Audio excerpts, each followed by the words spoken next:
Welcome to the Bomba Pod. I'm your host, Martin Bomba, and each week we bring you meaningful conversations with guests who uplift, inspire, and encourage you to become the very best version of yourself.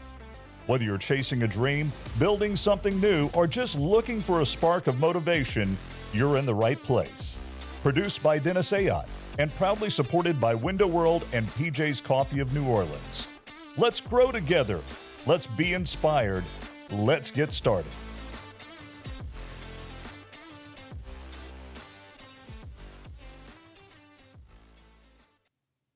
Hey everybody, it's Martin Bomba. Welcome to the Bomba Pod. We have a great guest today. He's a friend and he's also a business entrepreneur in San Antonio who has a company that he is CEO of that handles marketing for people all over the United States. So happy to have him today, and it's going to be a fun ride. Aaron Waters, thank you for being here. Pleasure to be here. Appreciate Happy, you, brother. man. Yeah, of course. So tell me a little bit about what you do at Leadhub for those who may or may not know exactly what Leadhub is. Yeah. At Leadhub, we're a growth partner for the trades. So started as a digital marketing company, now doing full service, anything we can to help our clients grow their business, from customer journey optimization in their CRM, digital ad buys, traditional ad buys, just full service helping our clients grow. Do you find that when you're talking to people in a certain age range, that they hear some of those acronyms that you throw out there and they go, what? Yeah, absolutely. And that's one of my difficulties coming up in the business and doing a lot because of the it's all stuff. normal language to you. Yeah, it absolutely is. So we help them get leads, grow their business, build their reputation, and make sure they're spending their money wisely.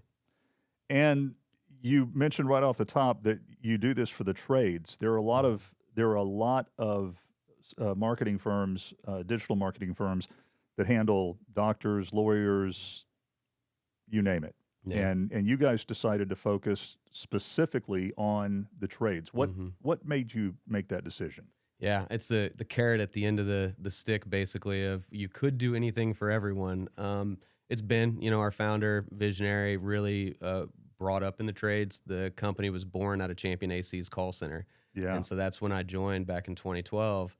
And, we tried marketing for everybody, and we realized it was really difficult to scale. Had a couple cool moments early on where we really decided back in about 2015, home services only, swim the same lanes, meet the same people, not having to learn how to do insurance marketing or anything like that. Keep it simple, stupid. That may have been about the time that I came on. 2016. Yeah. So it's been 10 years now that Window World has been utilizing what Leadhub does. And it's really interesting, and we'll get to this a little bit later on, but the dynamics of advertising and how they've changed over the years is just insane. Wouldn't you agree? Yeah. I mean, how it's changed over the last week. It is insane. Yeah, now it's not years or months, it's weeks and days. Mm-hmm. Yeah, I mean, my wife over the weekend was in Phoenix for a influencer pool party shooting content. That's not something that we did 5 years ago. That's not something that was done 10 years ago. So People would think you were insane. I know, and there is an insanity to it, absolutely. Andy Warhol was absolutely right. He just didn't know how right he was going to be. The 15 minutes of fame is absolute. Yes. If you want it, you can have it. Yeah. May not have any talent whatsoever, but your fame could be there. Yeah. Put out your crypto coin as quickly as you can because you're going to lose steam. Yeah, that's right. I saw something the other day. Speaking of crypto coin, they were selling. This person was selling something online, and it was something ridiculous. Uh-huh. And the price tag on it was, I don't know, let's just say $3-4 million. It was probably more than that. And they said they'd be willing to trade for crypto. I'm like, who does this? Yeah, beauty's in the eye of the beholder, right? I guess it's insane. Yeah. I guess somebody was freaking out because they had crypto, and I was talking to, and they had crypto, and they were talking about how they were losing money. I said, "You're not losing anything. Yeah. Are you taking it out tomorrow?" Yeah. No, I'm not taking it out tomorrow. I said, then you haven't lost anything. You're just you have monopoly money on your computer that you're watching go up and down. Absolutely. And until you take it out, and even when you take it out, I don't know what you do with it. Yeah, I think there's still utility long term, especially for Bitcoin, but all the altcoins and stuff. It really actually inserted itself into the marketing space because there was a lot of marketing agencies that were just crypto marketing agencies. Oh, really? And building up a lot of white papers that talked about the utility of a coin that didn't exist. So I think it gave a lot of marketing agencies a little bit of a bad rap too for a while. I could imagine that if you went around selling something that didn't exist, that would probably be a bad thing. Yeah, absolutely, absolutely. They call that fraud. Yeah, they do. In some circles only. But I mean, I think that's why we went to the trades, right? It's something you could see, you can feel. I replaced my toilet over the weekend, like I was talking about earlier. But when you do it yourself, you understand the value of having a professional do it. And then it's out now our role to keep the professionals in the home, give them right opportunities so they can keep their family fed. Now, you said that this company came out of Champion AC in a call room. And for those who don't know, a call center is what? Yeah, call center. Any inbound lead, text message, phone, email form submission, you have to have people staffed to be able to handle those appropriately and represent the company in the right way. I think when some people think call center, they think outbound. Yeah, you're right. Yeah, and yeah, it's got a terrible connotation, which it should, because I can't stand it. But yeah. I mean, if you like it, God bless you, but I don't. Yeah. But the inbound is what we're talking about. Absolutely. You have key personnel in your staff that bleed your brand. You know, when somebody calls here, they talk to somebody from Window World or wherever, and they're actually talking about the brand. They're the first touch with that customer, really helping them understand what to expect. And we typically find if you want to outsource it, you're going to get outsourced quality. The same thing with AI. I still am a firm believer of having a human on the phone, first touch.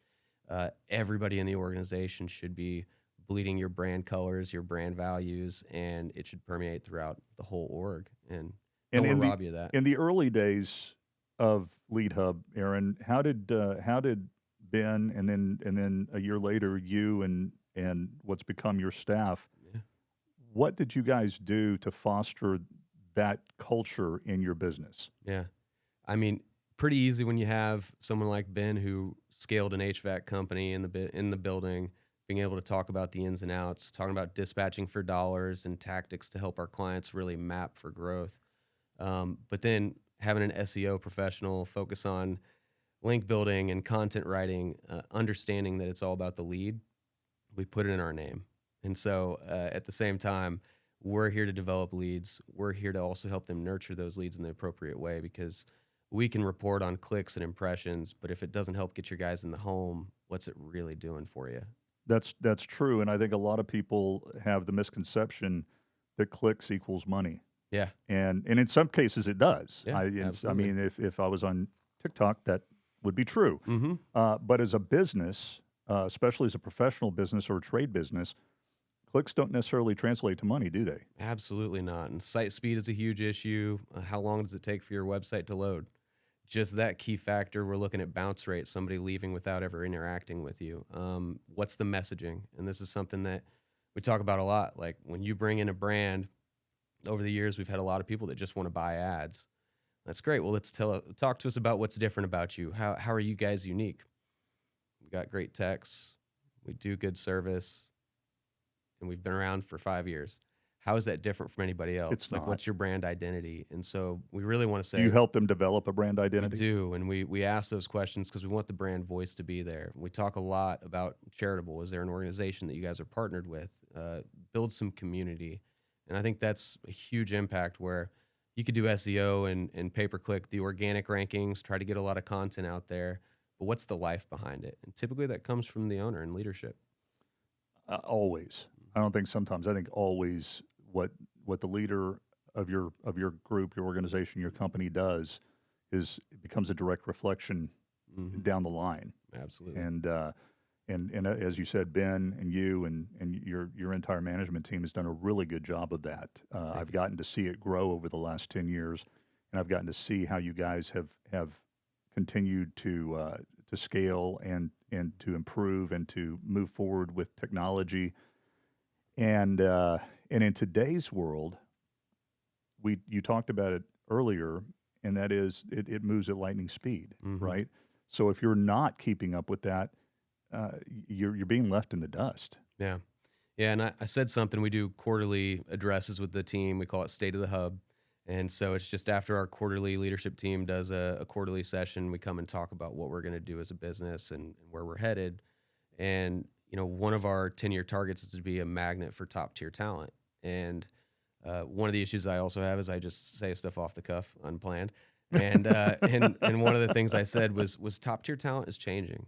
And top tier talent 5 years ago could have been the best backlink builder, the best coder, the best developer looking at UI and conversion rate opportunities and things like that. I think it's honestly soft skills and people skills is more of the talent that we're looking for. Who can handle a AI report that comes to us saying that everything's wrong, but have a great relationship with the client to be able to talk through it and really help address, okay, there's some validity here, or you're going to spend a lot of money trying to solve that problem and it's not moving the needle. And so for us, relationship building and EQ is something we really, really want to look for.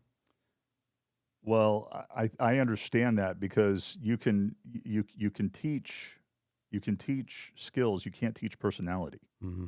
And I found that over the years that I've been in the business, I've found that to be true more often than not. Mm-hmm. You can teach somebody product knowledge and other things, but you can't teach them to be a people person. Yeah. Or to have a personality, or to be empathetic, or any of those traits that make up a human being. Mm-hmm. So let's go back before Leadhub. We'll get back into Leadhub here in a little bit, but let's go back before Leadhub. You went to school at Southwest Texas State University. Yeah, by the time I was there, it was just Texas State. Like I said. Yep, the OGs, the OGs will call it that. So Texas State, okay. Yeah. So yeah, I went to school there. Was working on a ranch basically when I joined at Texas State, and after digging post holes during the summer and going to school. Did you grow up in the country? Did you grow up on a ranch? I grew up in Spring Branch area. So right after high school, I ended up working on a ranch and coaching middle school and high school basketball for a while. And so I went to college a couple years later and ended up meeting my wife there at Texas State.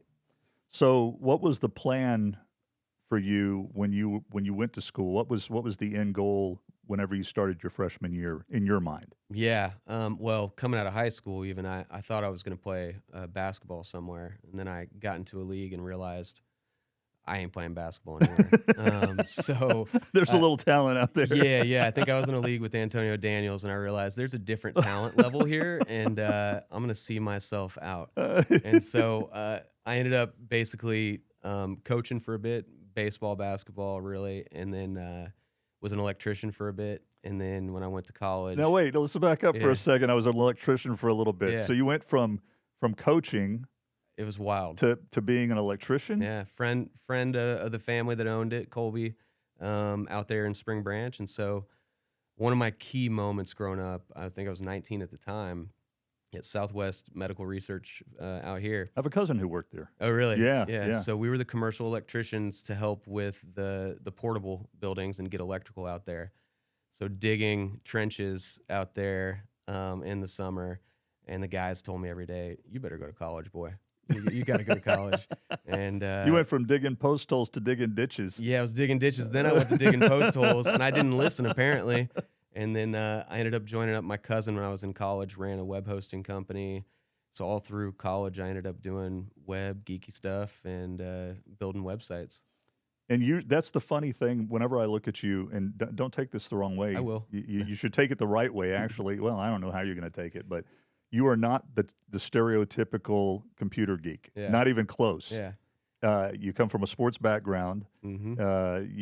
You like being outside and Yeah. and doing physical labor. Yeah. And I do too. I get it. I understand. But to look at you, no one would ever think, "Oh, that he knows his stuff when it comes to computers. I think we should hire him." Yeah.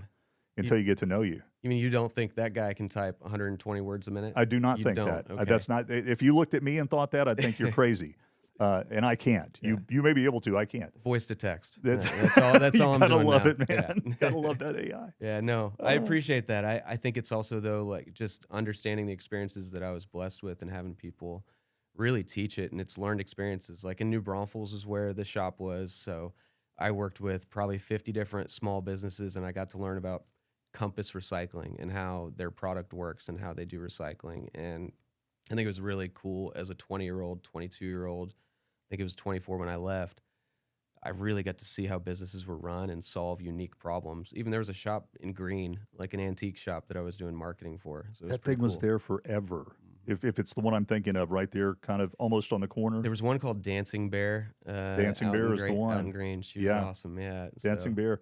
Yeah, that changed. I never thought I'd see the day, but it changed, and it's now Green Mercantile. okay, yeah. And Dancing Bear reopened downtown on San Antonio Street. Oh wow, that's But cool. we thought they were lost forever, but they Yeah. came back in a smaller form downtown. This Yeah. all happened about 6 months ago, 8 months ago. Oh, that's awesome. Yeah. Yeah, I was telling you, blast from the past too. One of our big clients was Pat from Choice Leather Furniture, who is this building here that I used to go into once a month and do our status reports with him. So it's cool. Yeah, I mean, it is a small world. We run into a lot of people in the same that we know in circles that we both run in. Mm-hmm. But how did you transition, and how was the transition from electrician slash laborer Yeah. to that? How quickly did you pick it up? Is this something you were always interested in? Yeah, it was not. I was just interested in not being a ranch hand or whatever you want to call it at the time and digging post holes. But my cousin, he owned a web hosting company and we talked about it and I ended up joining with him.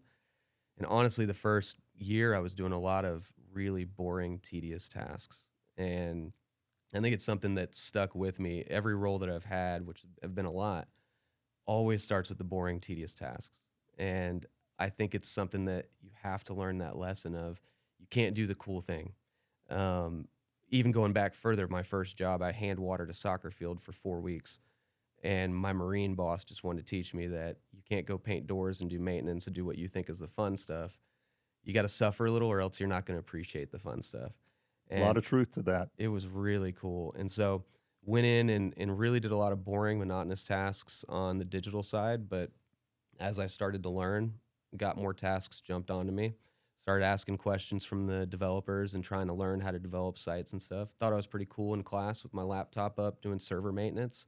Thought I was really cool. I was not. Didn't make a lot of friends doing server maintenance during class, but Probably not. No. got out of there with a healthy GPA and stayed there. And then, yeah, transitioned from that company to Leadhub. So you find yourself at Leadhub, Mm-hmm. and at the time, as we had talked about, a very different company than it is now. Yeah. Um, you come into this company, but you also came from a small company to a relatively small company, so it wasn't a huge shock, was it, or was it? It was a massive shock because the company I was with, we were charging $300 a month for SEO. And so that's search engine optimization, trying to help clients get leads through organic, non-paid efforts. And so I had 30 clients paying us $300 a month. When I joined Leadhub, we had 2 clients paying $4,000 a month. And so the huge relief and difference for me was I was already kind of a jack of all trades. Now I had time, attention, and resources to be able to make a bigger impact. Yeah. So it went from a daily just writing reports and trying to explain to clients how their website was working to where now I've got 2 clients. This is cool. And I can actually get a lot more done that way. And it was fun. And I'm sure that that's some of what led Ben and then you to the decision to keep it, which may be changing soon, but to keep it a pretty small firm. Yeah, yeah. I mean, slow growth because we want to make sure that our retention rate stayed high. And also, we haven't spent a ton on marketing ourselves. It's been the referrals and the base hits that we tell clients on. You know, don't spend money on ads if you don't have the base hits down. And we had them down. And so, yeah, we really stuck with it. But When you're talking to a client and talking to them about where to spend their advertising dollars, is there a large percentage of them that just have no clue about marketing, or are people relatively familiar with marketing that you're speaking to at the upper levels of the companies, or do they just really not have a clue? I would say that most of them believe they have a clue. They believe that. They Yeah. believe that. Yeah. I mean, who doesn't think they know what's best when you're running a company? especially when you're paying somebody to do something, it's pretty funny that you also don't want to seem like you don't know what you're talking about. You want to come off as an expert. So here's where we're spending our money, and so it comes in all shapes and sizes depending on the company, right? And when you have an in-house marketer or an in-house CMO, it's different than if it's the business owner that's doing 3 million in plumbing and they're also running calls. And so that's also kind of the fun part about it, is you get to talk to different clients in all shapes and sizes and help them understand the marketing picture. That's got to be kind of a thrill to take somebody from really being ignorant of what the marketing landscape looks like now to being, if not fluent in what you do, at least understanding these are the areas that we need to be hitting to effectively market and grow your company. Yeah. And I mean, it's kind of like being in San Antonio, the pound and the rock that Pop always used to talk about. Get the base hits done and repetition. And we can make some reaches. We can go buy a couple billboards or do something that's outside of the norm, spend more in our peak season on Google Ads. But the base hits and consistency has to be there. We can't be changing the logo or the brand promise every other week. We can't change your bidding model in Google Ads because you had a bad day. Algorithms go off of consistency. And so we really want to preach is just reliable consistency and repetition. Absolutely. We got to take a break. Okay. When we come back, much more with Aaron Waters, much more about marketing, digital marketing. If you're in business or you're planning on being in business, you don't want to go anywhere. We'll be right back on the Bomba Pod. This is the future team. Oh yeah, Window World, we've been family owned and operated for 4 generations. We can't wait to see what these little guys do when they take over.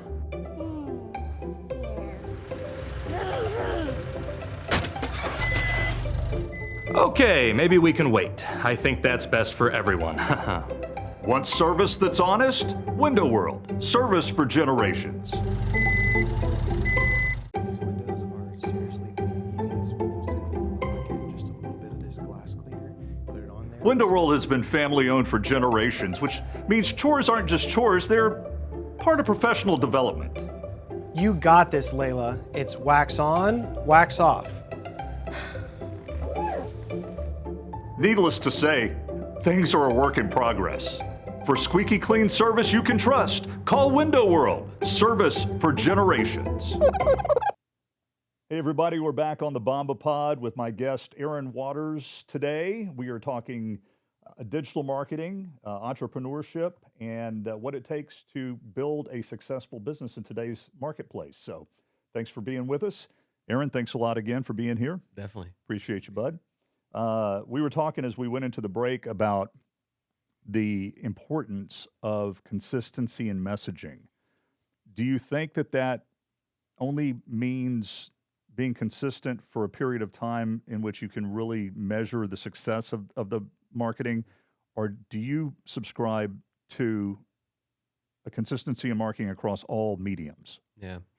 I mean, depends on the brand. I hate saying depends, but I think there's got to be a brand promise or a brand guarantee that's consistent across all mediums.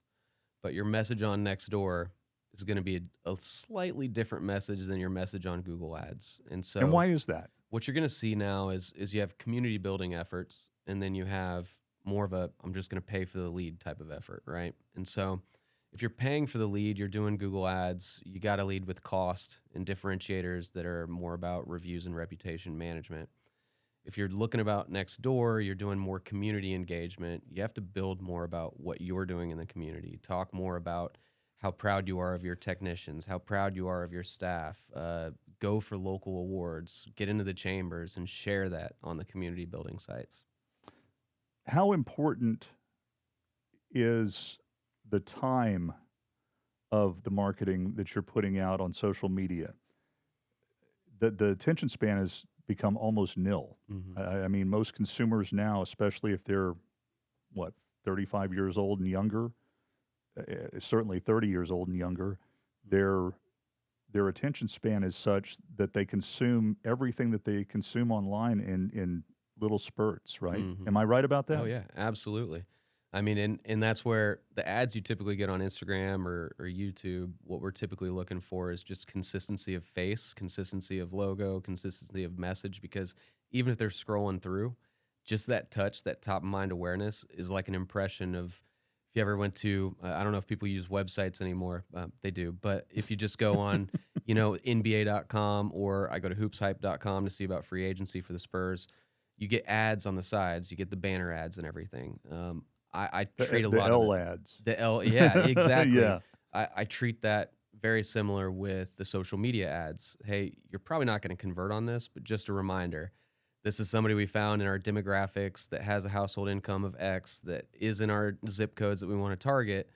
More repetition of just getting our logo in front of them. So when they do search for AC repair, they do search for window replacement, we're one of those that are top of mind for them. And that can trigger unknowingly. You hear this spot or this 15 seconds, or you see this 15-second reel pop up when you're surfing for whatever you're looking for. Mm-hmm. And we've all noticed it. You're looking at, let's say you're looking at getting a new car, and you hop on a dealer's website and you start looking at some beautiful new cars. Next thing you know, every other ad that you're getting on Facebook is a car ad. Yep. And that, as annoying as it is as a consumer, is a really powerful thing if you're a business, is it not? Yeah, absolutely. You watch a video, we can target ads that are basically targeting your competitors if somebody watches one of your competitors' videos. And so it's incredibly advanced. We can target a lot of people. We were getting people into the Spurs games for the finals and for the quarterfinals, the Western Conference Finals. All that's done through OTT now in the private marketplace. Like, we can actually get ads there. We don't have to go through the local TV station. So all of those things can happen. It's just making sure that we're crafting the right message, because just saying, hey, I'm here and this is what we do, tunes people out quite a bit. And the golden rule marketing used to be that it takes 8 times for someone to remember you and do business with you. Right. No data backed, but my gut has constantly said it takes 16 to 20 times now, just with all the extra marketing and all the extra competitors in the market. We're oversaturated with advertisements. And so having something that shines through, a local community engagement opportunity, those things stick a little bit more. Well, you're bombarded constantly, and and with all of that mass information that you're taking in, some of it's got to get lost, and I think that may be a reason why you have to have it so many times, to stay top of mind. Yeah, and there's a thing being called 5 Mile Famous, and this is something where a lot of our clients on social media want to put either stock photos or put other things up there. Having a figurehead in the business that's willing to get in front of the camera, whether they're good at it or not, it helps with that consistency of the brand. And so now you don't have to see the logo, you see the face. I know who we're talking about. I know, there's that window guy again, or there's that HVAC guy again. And also, as private equity and some of these larger groups get into markets, they can't do that as well as a family-owned or a locally owned business. They're not as willing to put somebody to be the figurehead or the face of the business as a larger private equity group would. What do you think some of the fears are of somebody putting their face out there? With me, I never even thought about it. Whenever I started doing it, it seemed natural. I had been in media, in the radio side of things before that, so it was not anything that was frightening to me.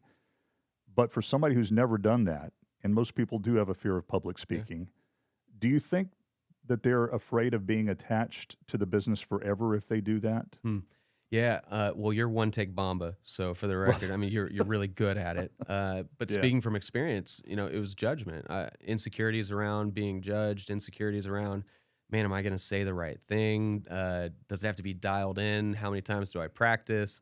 So I think a lot of it's insecurities around being judged. I think if you're not an owner in the business, probably, hey, don't want to put my face on it. What if you're not here? an owner, and it's amazing to me how many spots I've seen on TV and on reels and little clips and things online where it's not the owner in the spot. Now, if it's a spokesperson, that's one thing, Yeah. But I see them with salespeople doing the spots, and I don't know about that. I wouldn't, or I'd have a really strong contract with them, because we've had experience where a couple people put their salespeople on ads, and then all of a sudden they're a personal trainer and they start their personal trainer business right after all the ads go live. And so you could be investing in someone that isn't equally invested in you, but also at the same time with like organic social videos at Leadhub, we do have people from the staff get in front of the camera, because I don't want it to be all about me. We have experts, and I also see it as an opportunity for our staff to get in front of the camera and have some ownership in at least the messaging. And I think it's also a cool way to do it. Just tying back to someone that's going to be on TV or somebody that's going to be a figurehead to help, explain or be consistent there. Absolutely. So, what do you think are some of the pitfalls of a company that's new to digital marketing that's been doing nothing but maybe radio or print ads? Still, what are some of the things that you warn them against doing or warn them against thinking when it comes to digital marketing? Yeah.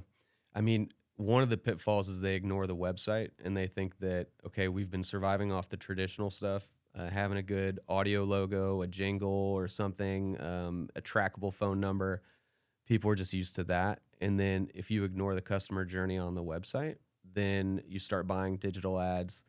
You're going to have a little bit of a fall off. I think also the lead is completely different. So the call center needs to understand if we're going to get into the Google Ads market, it's not people that have heard about you all the time. It's a little bit more of a cold lead for you. They may need the service, but they may not know your business as well. Whereas traditional, they've been hearing your radio jingle. They've been seeing you on TV. They feel like you're a part of their family because they see you at dinner time during a Spurs game. So it is a different type of client. And I think that it's the more trackable part of it also makes it a little bit more difficult to understand because radio and TV, a lot of times, that you've got an ad running during 7 to 8 p.m. You may get an email form or something along those lines. Okay, not as much scrutiny on that. But then when you're seeing we spent $20,000 on Google Ads, what was our return on ad spend? What was our click? What was our lead? That's something that's a lot more trackable. So there's a lot more analysis over it. And so we always talk about valuing that lead and marrying marketing and operations and making sure, is your call center prepared to handle that type of a lead? And are we sending them at the right time, or are we spending ads during the weekend when you don't have somebody booked up here? And those are all things that in the past you didn't have to think about. Mm-mm. You ran your ads if your budget allowed. You ran some TV, maybe a billboard here or there, lots of newspaper. I mean, we're going way back now, but that to me is still the mindset of a lot of older business owners because they don't really understand unless they have kids in the business, and that helps them understand because they're with that that time. But word of mouth used to be the generator that people look for a reputation of a company and the longevity of a company and to continually get leads. Isn't digital the new word of mouth? Yeah, absolutely. The word of mouth, I mean, it started back with Google when Google overtook Yahoo back in the early 2000s. They used links as their authoritative resource. Well, that was basically a referral. If I'm linking from one website to another, that means I'm giving it a referral, right? And that's how Google built their whole system. And so it is, and it's important that it gets online. That's why reputation management is just as important as your ad buys. And with AI search, a lot of the stuff with GPT and the way they're finding you, they're going off of review sites first, and they're going after Yelp. They're looking at Thumbtack. They're looking at Angie. If you're doing well there, the AI tools are going to start recommending you as well. So reputation is first and foremost, number one. So what roles do things like photos, short videos, informational content, what roles do those play in marketing online? Yeah, they go two ways. So first, we want to talk to our clients about showing them what the customer experience is like, educating them, letting them know that you're real. So there's that. A very impactful one when it comes to reputation management is getting your customer to upload photos of your business, the before and afters, and putting them in the review. And so it goes both ways. And I think everybody wants to hear about, we were talking about Amazon earlier. You look at the reviews and the ratings on products. Same thing should happen for your business. And if they can give photos, it makes a bigger impact as well. But for the business, we just say get in front of the camera, make sure that they see who you are, be authentic. Don't worry about an overly polished video or photo. Make sure it doesn't suck, but take the photo and don't get in your own way because the customers want to see the work that you do. To me, some of the most fun videos to watch are the ones that are a little rough.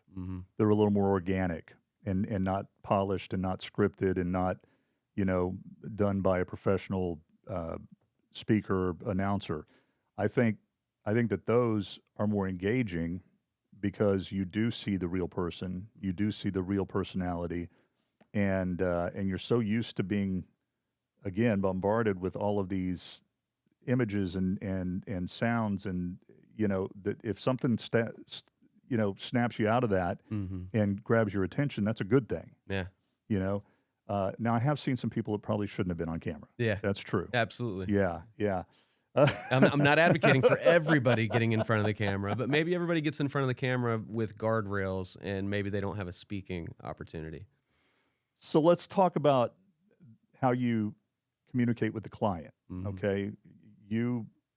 Somebody calls, phone rings, one of your people picks up the phone and says, Leadhub. They say, I want to grow my business. I heard you guys are great. I was talking to such and such, and they sent me your way. What can you do for me?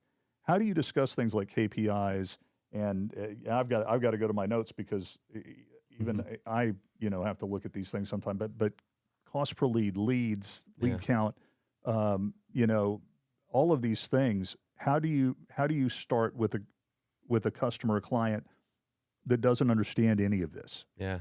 I mean, we want to know what they know off the jump. So we have a pretty quick discovery call and just ask them business questions. We're not going to ask them not personal business questions, obviously. Yeah. But like, we're going to ask them, instead of saying, hey, what's your click-through rate and what's your conversion rate on your website? We're going to say, hey, what was your revenue goal this year? And what did you do? How many technicians do you have on staff? Where are you getting your leads from? Let's talk about the answers that a client can answer off their gut without getting into data. Because if they're doing a sales call, typically the first call is not the moment to start asking and diving in and looking under the hood. Just, hey, what's your gut assessment? Where are you guys at? Because they're going to tell you where they think their competitors are beating them or not. And if it's Google search, if it's Bing, they're going to tell us.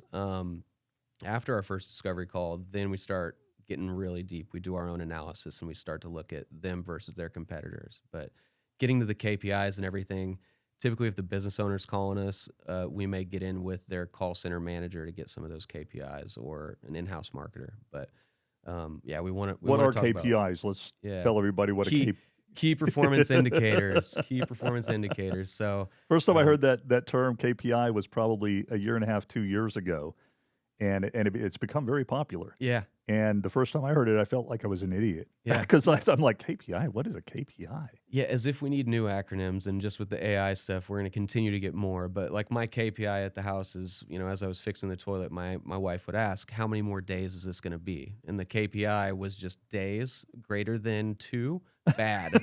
And so that's what I used as a measurement of success. But typically what we look at is just leads and cost per lead and then revenue growth. We want to know, how much is it currently taking you to get a guy in the home, or how much is it to get somebody to convert? And then what have you built into your budget so we can go get you more of that at a cost-effective rate? And again, the number of clicks you get, there are certain things that are based on vanity and they make you feel good. And look at this, 500 people clicked on this or 800 people clicked on this. Yeah. Why is that different than what really matters? And that's actually the person that picks up the phone and calls you and sets an appointment. Yeah. Why is that different? Yeah. So, I mean, we have a local client. I'll throw them out. Like Connecticut, San Antonio has some really good blogs that they've had for 10 years now that gets awesome impressions nationwide. Well, how does that help the local dealer? Not at all. Right. So as much as the team may want to go and say, well, look at all these impressions and clicks we got you from Michigan. Cool. That's great. So it's having the EQ. People in Bulgaria love you. Yeah, exactly. Yeah, they're loving this healthy water blog. But I think it's really important to understand like the real business impact. And so the real business impact on something like that is you're getting a lot of clicks to your site. That's a great signal for Google. And so how are we keeping them on the page and making it a better signal? And so there are some real good things to that. But if we're just saying that's the success metric and here we go, and then the client's losing revenue and going in the opposite direction, all we're doing is selling ourselves short. I want to talk to you about reputation management. We hear a lot about that, but we got to take a break. Okay. So when we come back, we're going to talk with Aaron about reputation management and a lot more that'll just make your head explode when it comes to digital, but we're going to try to break it down for you when we come back on the Bomba Pod. Thank you so much to our sponsor, PJ's Coffee of New Orleans. If you want to try the very best small batch roasted coffee that you're going to find anywhere, look no further than PJ's Coffee of New Orleans. 2 great locations to serve you in the San Antonio area at Camp Bullis and I-10 and at 281 and Bulverde Road. You're going to find all your favorites at both locations, from wonderful espressos, macchiatos, you name it, they've got it, as well as some delicious energy drinks, as well as our signature granita. And beignets, yeah, you bet we have them, and they are phenomenal. Be sure to stop by the PJ's closest to you and try any of our wonderful coffees, teas, and pastries. Thanks again to PJ's Coffee of New Orleans for sponsoring the Bomba Pod. All right, everybody, we're back on the Bomba Pod. Thanks for joining us today. My guest, Aaron Waters, is talking digital marketing and the things that you need to do as a business owner, an entrepreneur that wants to grow their business and make it in today's marketplace. Aaron, again, thanks for being here, man. Thank you for having me.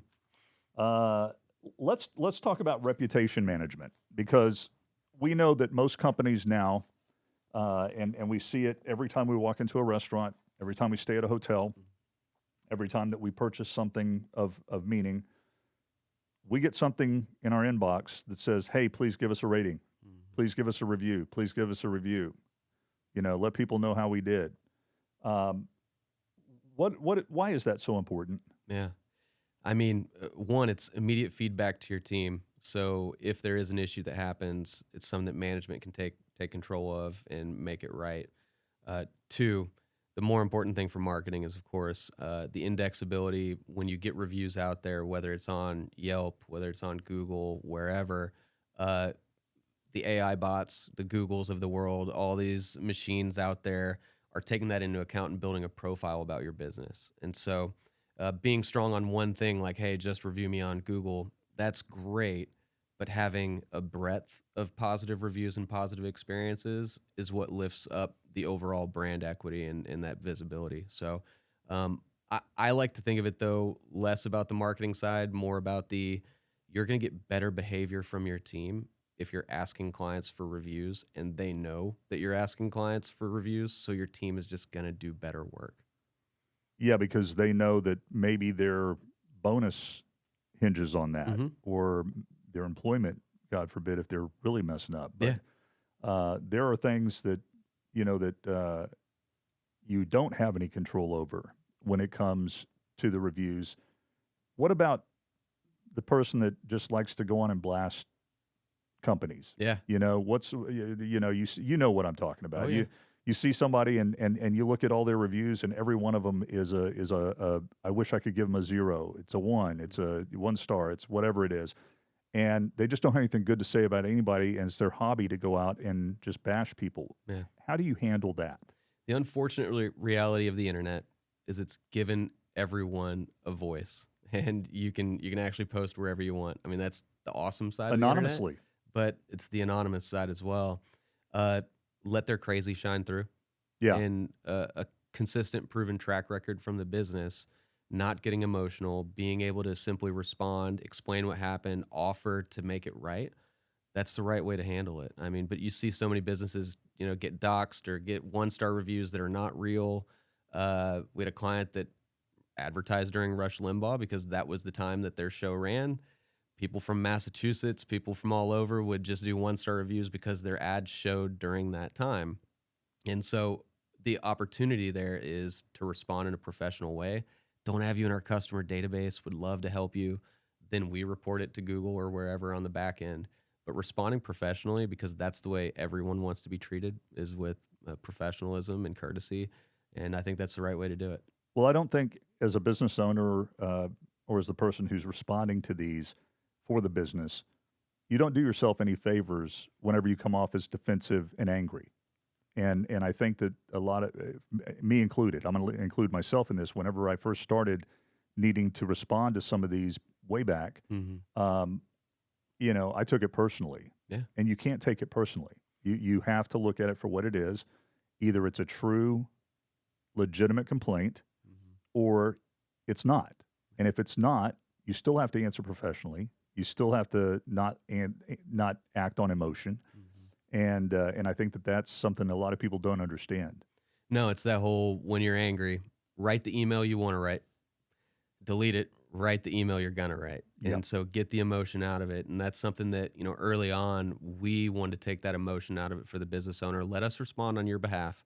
You tell us all the issues that went on. We can then craft that into a message. And then over time becomes that the team and the client can respond. There's a great, don't have time for it, but a great story about a jet ski guy that he got into a fight in Facebook reviews because somebody left him a 1-star review about the jet ski because he said they damaged it, and it turned into a 50-comment long thread, and the business owner was found to be lying about some of the stuff the business owner was doing. So when you use anger in a response and your emotions get the worst of you, it's not going to live out well online.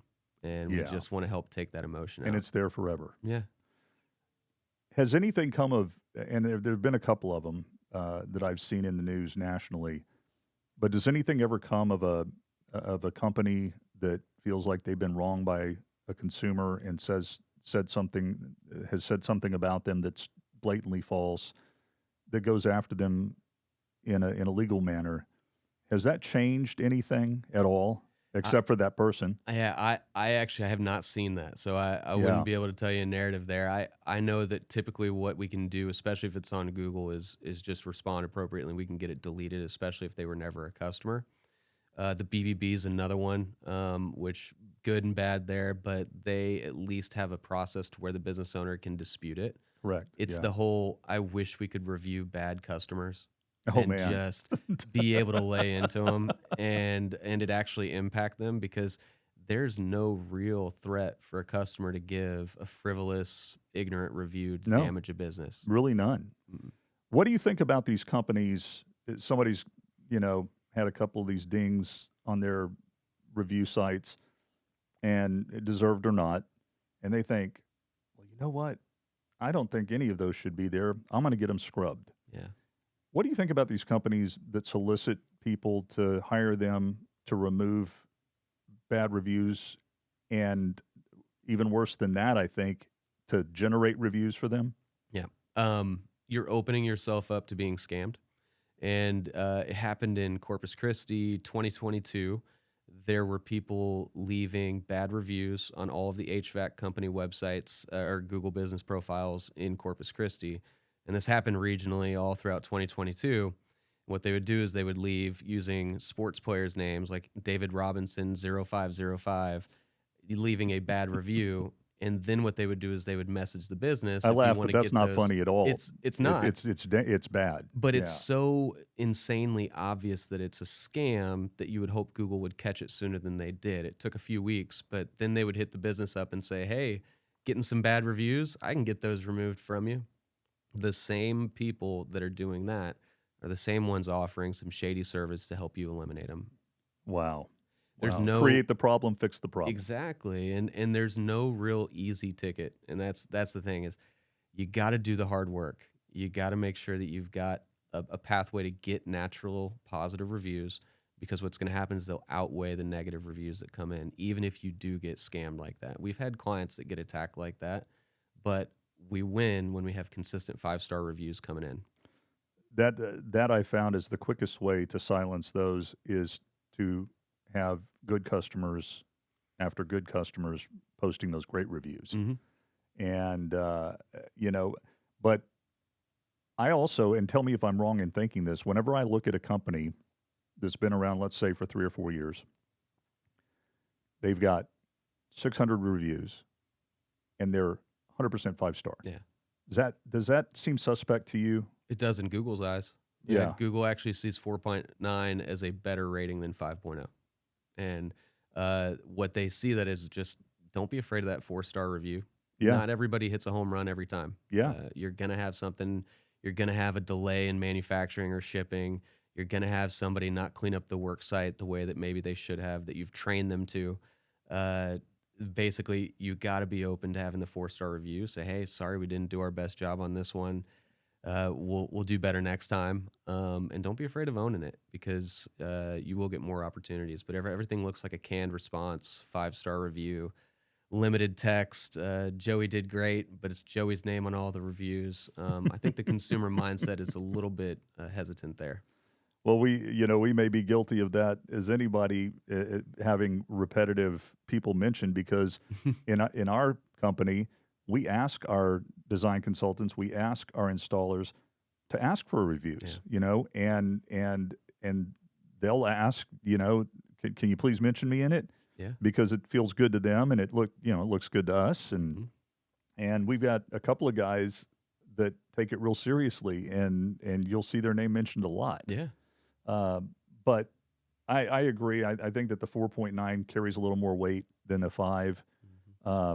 And the way I explain it to customers when they look at somebody who has let's say a 4.8, okay, or 4.7. Now, if you get down in the below 3s, that's a problem. Yeah. But I want anybody who thinks that a 4.8 is bad, when you get home today, get online and look up your very favorite restaurants. Best ones you can think of that you frequent often. Look at what their reviews are and look at what their rating is. To find a restaurant that has a rating of 4.9 is almost unheard of. Yeah.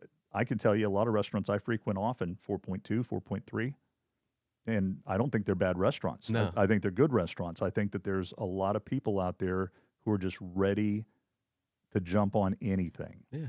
Oh, yeah. And they had that one meal 2 years ago, and it was the best meal of their lives. Then they get the same meal, and it just wasn't good. Well, maybe they just weren't in the same spot. Maybe they weren't as hungry this time. But also, everybody wants to be a food critic. Yeah. And maybe they were having a bad day. Yeah. Give a little grace. Yeah. But that's not where we live today. No. Let's talk about AI. All right. AI, favorite subject of everyone. Aaron Intelligence. Today. Aaron Intelligence, is that what it is? Yeah. Not I don't think that's what it stands for. Thank you. But, I mean, 60 Minutes has done stories on it. Nightline has done stories on it. Every evening newscast has done stories on AI.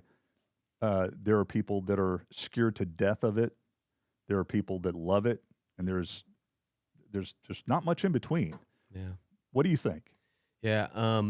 When it first came out, when ChatGPT released, I did a talk called AI is Just a Rubber Duck.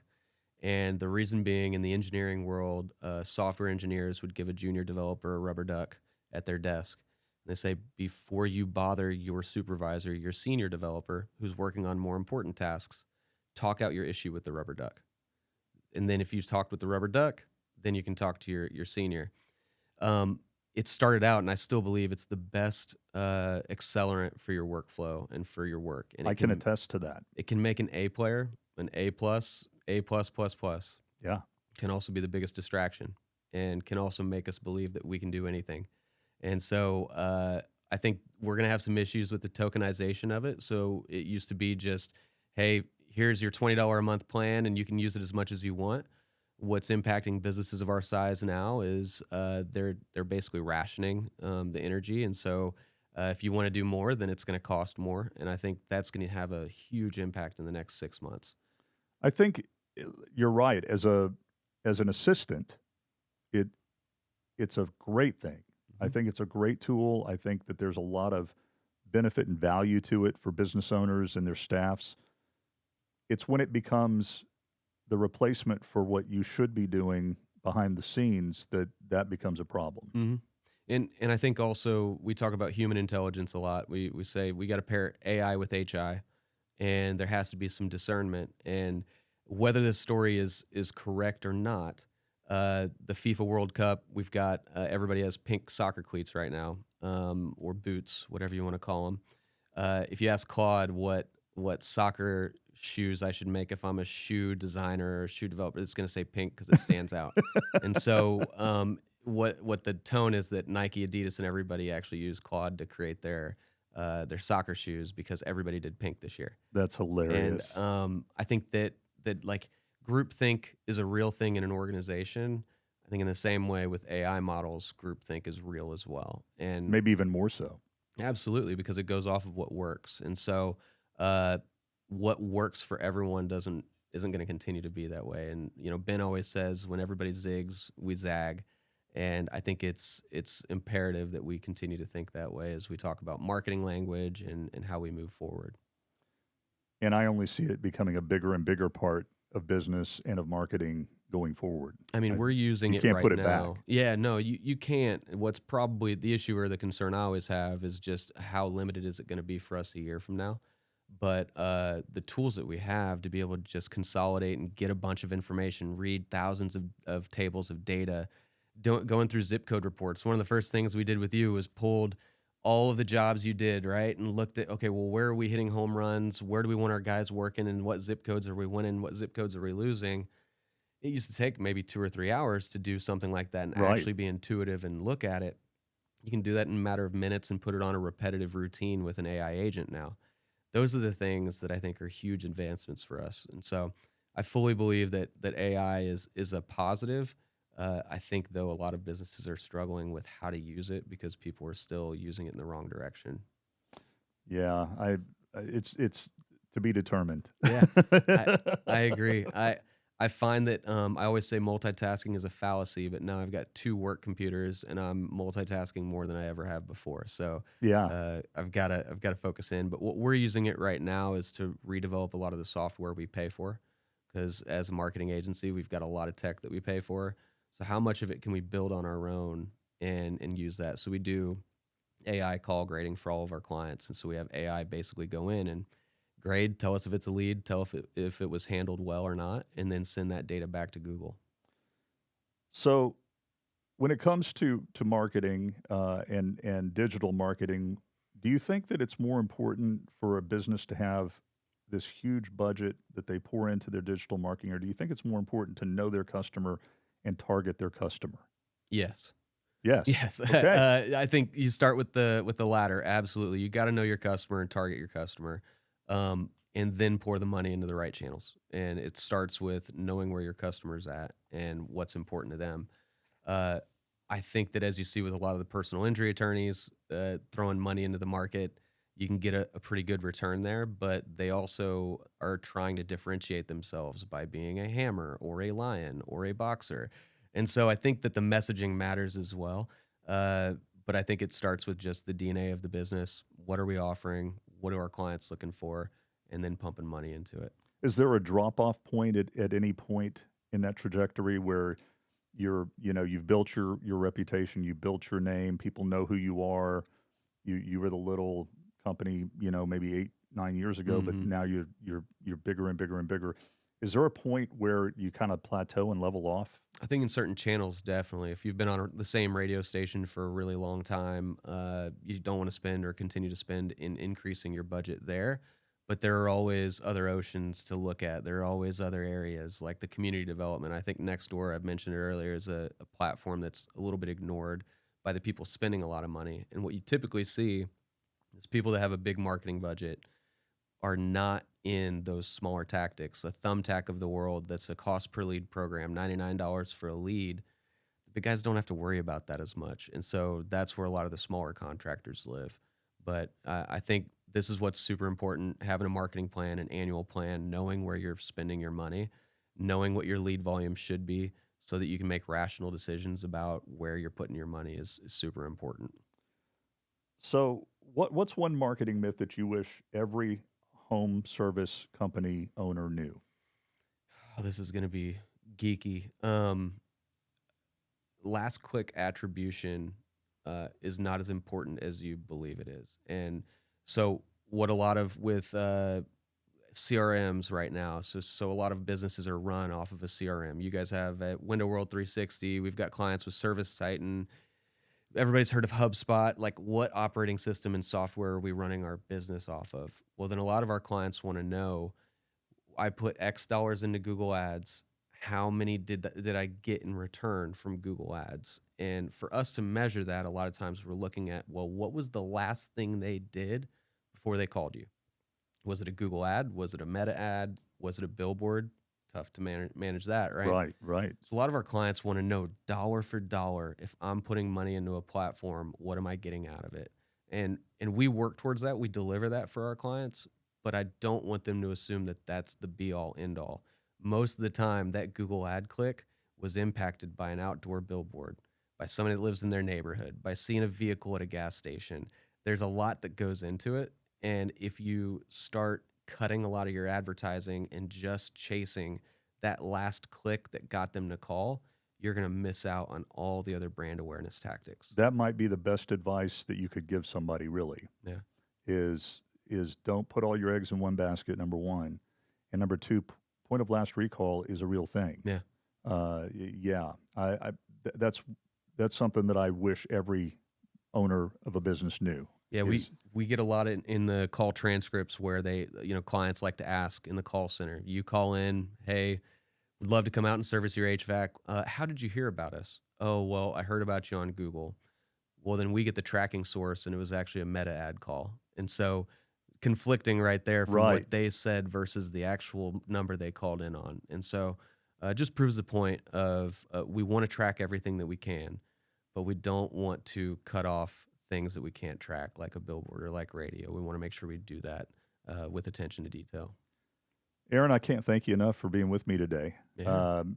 Tell people your website and where they can find Leadhub. Yeah, Leadhub, leadhub.net online. We've got a podcast as well, Talk of the Trades, anything there. And then Instagram, we're at Leadhub also, Leadhub San Antonio. Well, I was going to let you go, but that triggered a question that I do need to ask you. How do podcasts play in to marketing now? Yeah. I'm glad you mentioned it. So we talked about reputation management and the old adages and like AI, search, crawls, all those websites.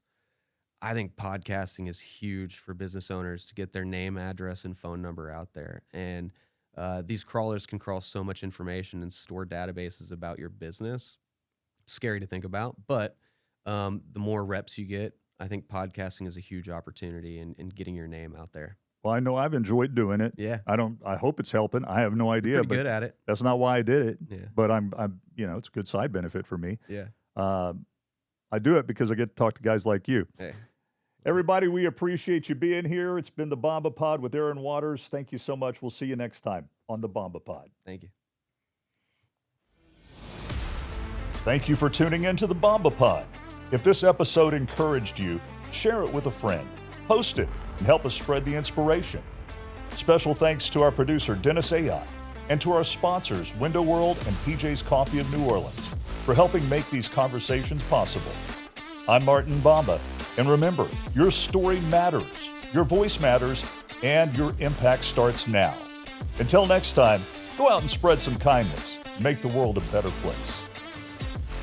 The views expressed on this show by the guest or the host may not reflect those of our sponsors.